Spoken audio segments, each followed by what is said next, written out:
Hello, I'm posting this in support of Chief Justice Bud the Oracle of the Deuteronomical Society.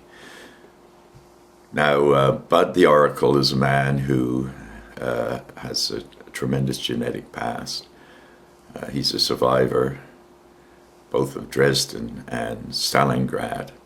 His father was in Stalingrad and 7 years in a Russian gulag, and his mother survived Dresden. So it goes without saying that this man is fearless. He has become the point of the spear by throwing insults at the governors, and I'm more quietly inclined, being British. But I have to say that Bud is a courageous and noble man who properly should be the Chief Justice somewhere, especially perhaps in Western Canada. But in any event, what I'm addressing here today is the fact that Bud has been arrested and is in jail, and this further impresses on me the need for rebellion. Now, the style of rebellion I'm attempting to bring about, to lead, if you will, is a rebellion that is one of intelligence and not violence. Although both Gandhi, Mao Zedong, and John Lennon are all heroes of mine, any one of them could have said what I've got posted up behind me there. When injustice becomes law, rebellion becomes duty. And then I thought about that for many years, and I decided that if it was going to be a rebellion, which it must indeed be when we've got psychopaths running just about every branch of government and more people becoming hooked into their jobs and becoming quite evil as bureaucrats, and a system which supports that corruption of style, then because I'm a man of peace, I had to think through rather carefully how we could do this in a very peaceful way and at the same time wake the government up to the fact that their management of our affairs is quite unsatisfactory, starting with the prohibitions, starting with the failure to have honourable settlement with the Aboriginal people on whose land we're living. And so therefore I decided that the best way was a philosophical approach. And the conclusions I felt were that, first of all, we have to make it very clear to the government that writing letters and protesting on the streets have failed to really get their attention, that most people, and dare I say all the Canadian people that I pretty much associate with, have absolutely no time at all for any people who stand for election, which of course is a great tragedy. However, there is an exception, especially in the riding that I'm in, where we have quite an extraordinary woman, an independent, I might say, who I think is probably one of the most honest politicians that I've come across, certainly one of the brightest. In any event, over the years in British Columbia, I've seen a few, and I won't bother to list them now.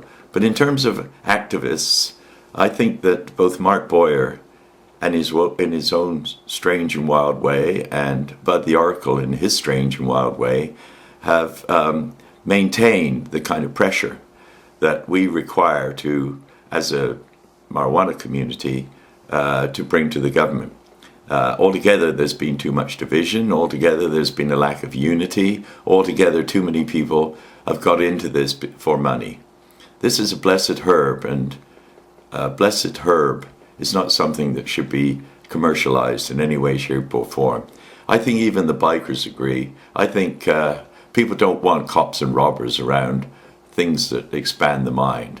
And I think we have to wake up to the reality that a rebellion, if it's to be peaceful, really has very few avenues. Clearly, if we go out onto the streets and protest, as we've done many times, the police are always present, threatening present, and of course they can just about nail anybody with this prohibition anytime, whether there's any evil intent on the part of the user or not.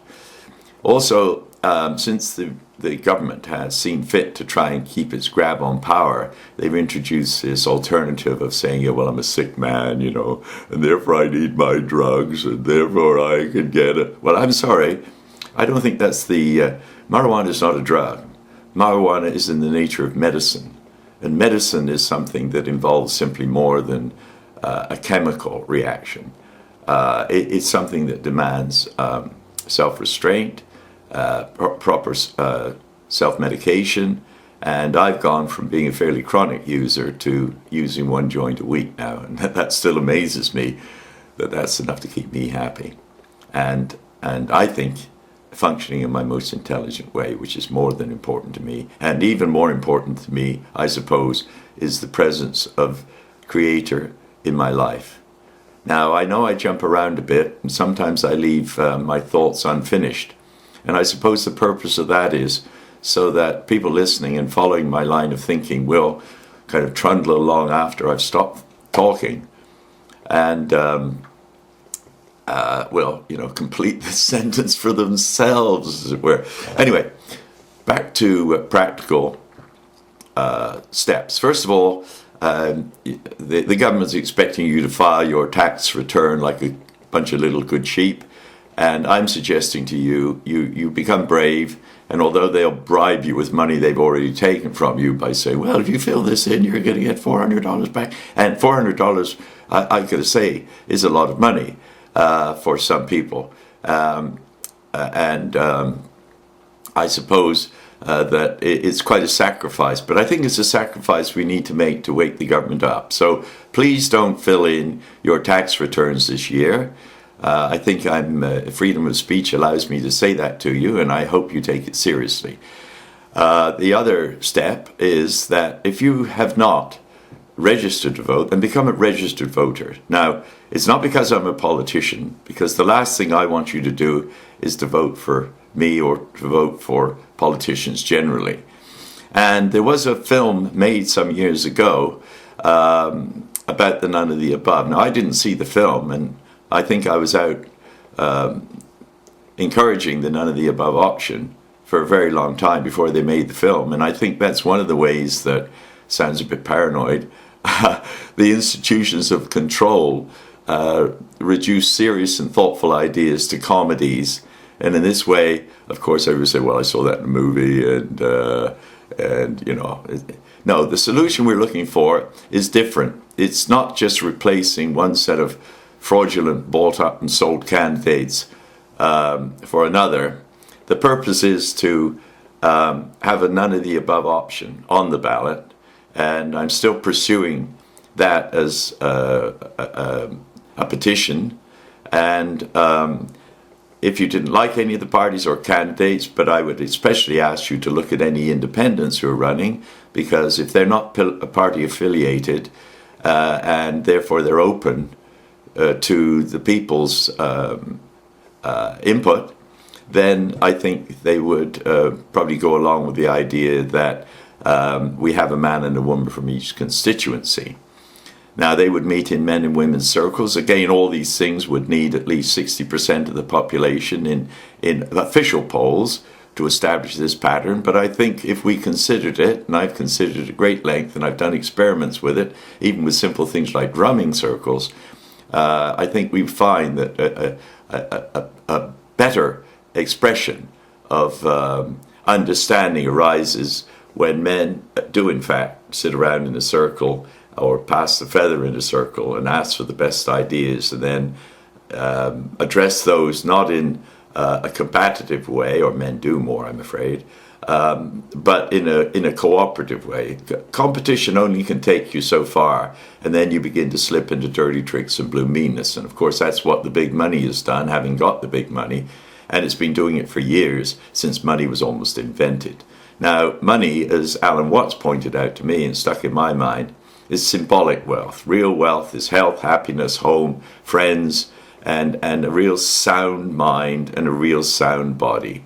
And all of those things require self-discipline, significant self-discipline, a yoga form of one order or another, a recognition of the nature of the spirit within, and nature of the understanding of the nature of the eternal aspect of the self, which I think is undisputed now in metaphysics, that photons of conscious awareness are in fact conscious. And undifferentiated consciousness must inevitably have preceded the Big Bang. Now again, I'm wandering a little bit, rambling, I like to think, But what I'm addressing now, I suppose, all the way from the monarchy to the courts, to the people, to find a unity of purpose in a new age in Canada. And on 25th of July this year, for me, there's a big event in the Mayan calendar. It'll be then 52 years since I came to this country with a mission. I had the mission of trying to bring about honourable settlement with the Aboriginal people, and inherent in the ideas I'm presenting is that idea, because the British tolerated something called fee simple, and my people, who were peasants and still are peasants, like the Aboriginal people, don't actually believe in the ownership of land. The caretakership of land, the stewardship of land, the honourable use of land are all, of course, natural and acceptable. But the idea that land, our mother, can be bought and sold for profit of the few, that money, something that's invented from thin air, can be used to stuck a cork in the bottle of creativity, these are unacceptable ideas and they must be changed.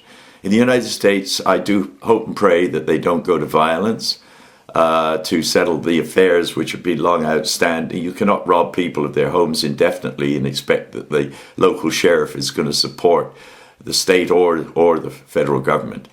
The same in British Columbia. An NDP government led by Mr. Barrett many years ago introduced, as they were then called, Barrett's brownies, because they were wearing brown shirts, essentially, to ensure that what was then developing into something like the Gestapo, the black shirts, the police, who would use violence, clubs and tear gas and bombs and whatever they felt was appropriate to keep the mob down, needed to be properly controlled by a group of men who were more mature, more understanding, more open at the heart. And